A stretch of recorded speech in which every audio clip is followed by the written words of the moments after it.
in a universe where demons torch everything. Angels hold fancy board meetings, and humans can't even survive a skeleton encounter. One dude looked down from heaven and thought, wow, y'all really messed this up. His name? Tyrael. Not your average winged sky god. This guy was heaven's justice guy, glowing sword, radiant armor. Probably alphabetized his scrolls and judged your posture.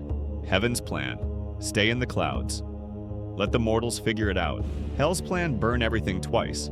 Earth just stuck in the middle, holding a pitchfork and crying. Tyrael watched the world teeter between total collapse and a slightly worse Tuesday. And you know what he said? Okay, but what if I actually cared? He didn't just quote the Codex of Justice, Team A. He threw it out the stained glass window. Because he believed justice wasn't about rules, it was about people. About choice. When others in heaven debated endlessly, he took one step forward. Not because someone ordered him to, not because it was his role, but because he chose to care.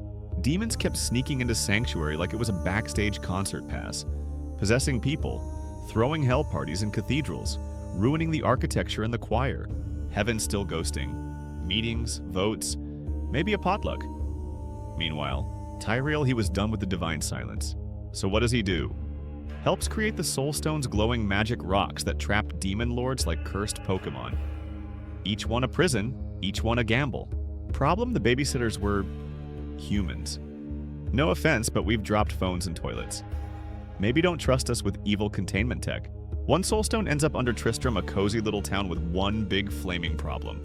Diablo escapes, possesses a prince. The cathedral becomes a hellhole, literally.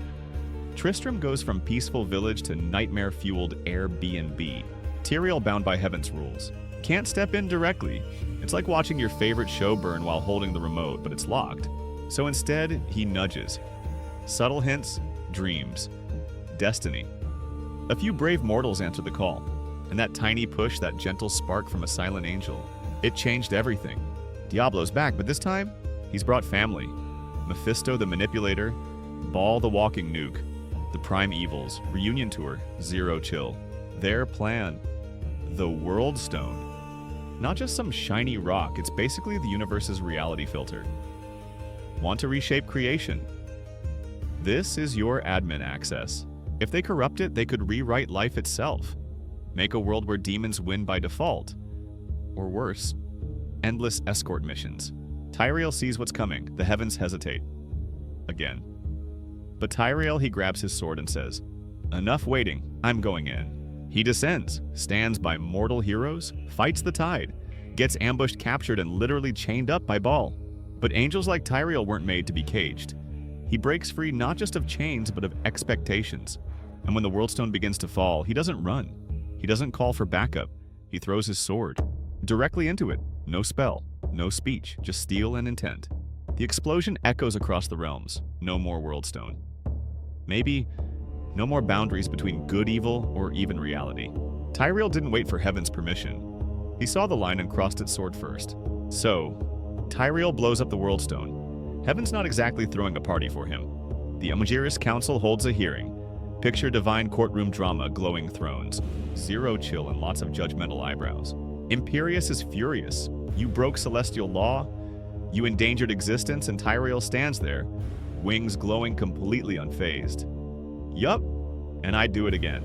Then he does something no angel has ever done. He tears off his own wings, rips away his title, throws down his divinity like it's last season's armor. That fall, it's not just physical, it's cosmic. He plummets from the high heavens like a comet made of guilt, resolve, and flaming justice. Crash lands in a cathedral. Villagers think it's a meteor. Some scream, some faint. One guy probably tried to sell tickets, but when the dust settles, it's not fire or stone, it's a man. Weak, wounded, no wings. Still holding onto a cause larger than himself. Now mortal, now vulnerable. Tyrael could have walked away, found a farm, retired with a nice goat.